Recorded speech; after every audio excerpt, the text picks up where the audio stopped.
రామనామాన్ని పలకడం చేత అపారమైన సంసార సముద్రాన్నే దాటగలుగుతున్నారే, అలాంటి రామనామాంకితమై రాముని హస్తము ద్వారా నాకు అందించినటువంటి ఈ అంగుళీయకం చేతిలో ఉన్నది, నోట రామనామం ఉన్నది, నేను ఈ సముద్రాన్ని దాటడం, అది శతయోజన విస్తీర్ణమైన పరిమితి సముద్రాన్ని దాటడం ఎంతసేపు అంటాడు. అది రామనామ మహిమను చాటాడు ఇక్కడ. దీని ఆంతర్యం ఏంటంటే ప్రభుముద్రిక మేలుముఖమాహి అంటే ప్రభు ముద్ర అంటే రామనామ ముద్ర. అది నాటుకున్నటువంటిది ఏంటంటే రామతారక మంత్రం. అది నోట్లో పెట్టుకున్నాడంటే నిరంతరం నోటితో రామనామం అంటున్నాడని అర్థం తప్ప ఉంగరం నోట్లో పెట్టుకున్నాడని కాదు.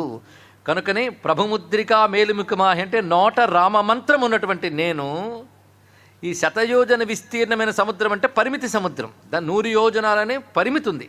సంసార సముద్రానికి పరిమితి లేదు. అందులో పడి కొట్టుకుంటున్నాం. ఒడ్డు ఒకటి ఉందని తెలియదు, ఒడ్డు చేరాని లేదు.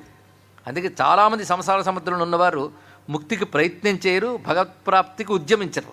ఎందుకంటే వాళ్ళు సముద్రం లోపలే తెలుసు కానీ బయట ఒడ్డెందుకు కూడా తెలియదు. అందులోనే కొట్టుకుపోతూ ఉన్నారు. ఇందులోనే పుడుతూ ఇందులోనే చేస్తూ మళ్ళీ ఇందులోనే పుడుతూ ఇందులోనే చేస్తూ. తెలివైన వారు ఒడ్డు చేరాలనుకుంటారు. ఒడ్డు చేరుట అంటే తరించుట, అంటే దాటుట. దాటుట అనే దాన్ని తారకము అంటారు ఇక్కడ. కానీ సంసార సముద్రం నుంచి దాటించే మహామంత్రము రామతారక మంత్రం.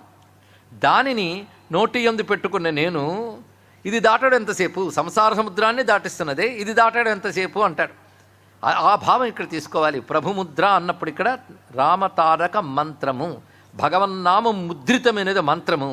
ఆ మంత్రమే దాన్ని నిరంతరం జపిస్తున్నటువంటి మహానుభావుడు.